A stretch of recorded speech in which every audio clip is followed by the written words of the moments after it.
Conference favorites, they square off the Lakers and the Clippers. The Clippers finished 3.5 behind L.A. in the West, then blew a 3-1 series lead to the Nuggets. They got rid of Doc Rivers, listened to Paul George blame Rivers for his less than spectacular play, then opted to max out on George, giving him an additional $190 million in that max contract. All right, so we're getting paid here. For more on this, let's welcome in.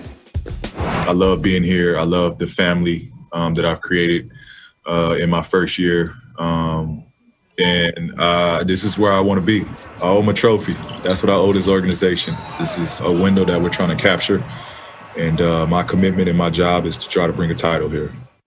It's not putting a gun to Kawhi and you know, telling him he's got to do this or do that. Hopefully it's a mutual bond.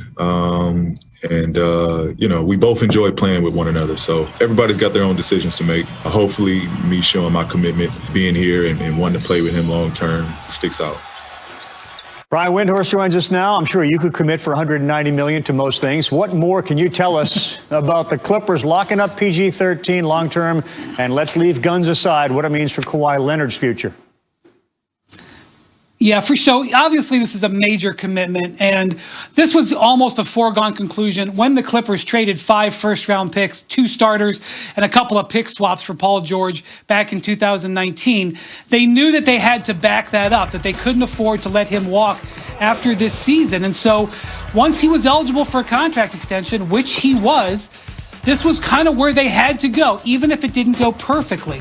Now, what does that mean for Kawhi Leonard? Well, Kawhi Leonard's contract does not allow him to sign an extension right now, but the Clippers hope that showing this commitment to Paul George and getting it established will convince Kawhi to do the same next summer. But obviously, we got to see how this season goes first. A lot of it has to do with the way they perform. Meantime, speaking of performing, Bucks fell short last year. Giannis got 10 days now to decide whether to sign his Supermax deal with Milwaukee. What are the possible ripple effects of that decision?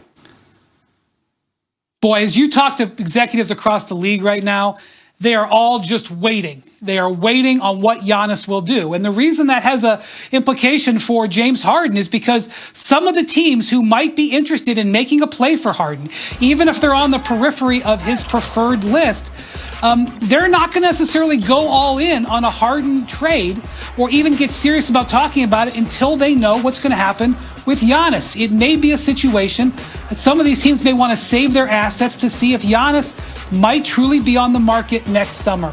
This is a complicated situation. This is not something we've seen often in the NBA. 2 MVP-type guys with uncertain futures, but the reward is so high, the teams are going to hold back and watch to see how things develop. Yeah, what we have seen, as you know, in the NBA are superstars getting together and then either relocating or joining up where they are. That's Brian Windhorst, the 2-time reigning MVP, 1 year left on his contract. Thank you. A 4-year extension to stay with the Clippers. It's a max extension added on top of his $35 million deal for this season and replaces his player option for the 21-22 season. He's now guaranteed as much as $226 million over the next 5 seasons. I mean, listen, AD now sounds like a bargain. Right, BT? But listen, good for the Clippers. Good for the Clippers in all seriousness. This gets him there long term. That's a lot of money, man. And look, it's good money. I don't care what you guys say. 190 is 190. I take it. Why complain? Give me $190 million. See if I complain about it. I ain't doing that. No. Look, AD did a deal the way he wanted. He felt fine with the deal he has. But let's not forget, AD can also opt out after the 4th season. And I think he'll be, 31 years old, something like that? So then if he signs another 4-year deal or a 5-year deal, he can sign for a lot more money than what he's making now. I would say this, Mike Bresnahan, I don't think those guys will be eating bubble gum at night. I think what do you think about that, Mike Bresnahan? Well, Broderick Turner, I think you made close to that at the LA Times. You've been there for a while. I'm sure you're climbing up on the pay raise poll over there. Oh, he's getting paid. Yeah, he's getting paid. He better be anyway. Yeah. I want to be his agent if that's not the case. I'm not surprised by this, all right? The Clippers gave up a lot of draft capital to get Paul George. 5 first-round draft picks. By comparison, Lakers only gave up 3 first-round draft picks to get AD. But the bottom line is, I'm not surprised that he's staying. The Clippers, of course, they're going to offer him the max. He better be better than he was in the bubble. Not such a good run for him there, but he's a good player overall for sure. You know BT's getting paid. That paper towel rack you were talking about cost $2K. That's all right, silver. this quote from Paul George via All the Smoke podcast. Matt Barnes and Jax, I'm as locked in as you can be. Listen to Kobe on a daily basis. Ooh, I'm on Mother, like you know what, asses. All the Smoke podcast. Credit to him. I mean, Kobe, such a motivator. You know, he always met with these guys, even when he was still playing during the offseason. Remember, he took a young Russell Westbrook under his arm, tried to help him out a little bit during the offseason. And that's great stuff from Paul right there. Listen, Perez, last season, as we go to the Lakers here, they took a page out of the Mamba playbook and led with defense in their run for a championship. Two key players on that Lakers defense, and you can throw in Rondo because of how he played in the playoffs, so make it three. JaVale McGee and Dwight Howard no longer with the Lakers. So you add Trez, Gasol, Schroeder, Wes Matthews. Are the Lakers just as strong defensively? I know they're different, but can they be as good? Because that really is what won them the championship. Yeah. In those playoff series when they were down 1-0 twice. Yeah.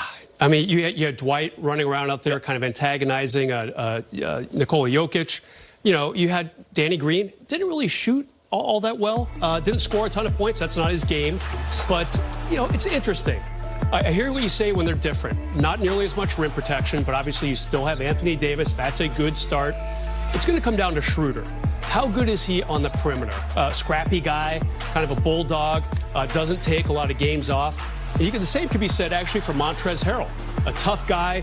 He's revving in the red line every time he plays. So that's going to be big when a guy like LeBron or AD is not playing that particular night, say a midseason game in Charlotte or something like that. So I think they'll be scrappier. I don't know if they'll have as many block shots and game-changing plays at the basket. Yeah, much different. BT? I think they can be equally as good. Number one, because the head coach, Frank Vogel, will demand that they play great defense. And everyone on that team knows they won a title by playing great defense. And let's not forget, Marc Gasol once was the defensive player of the year. So he's also a good defender. Maybe he doesn't block shots at the rim as well as Dwight Howard did and JaVale McGee, but he uses his body well, and he is long at 6'11". And let's not forget, Wesley Matthews is a 3-and-D guy.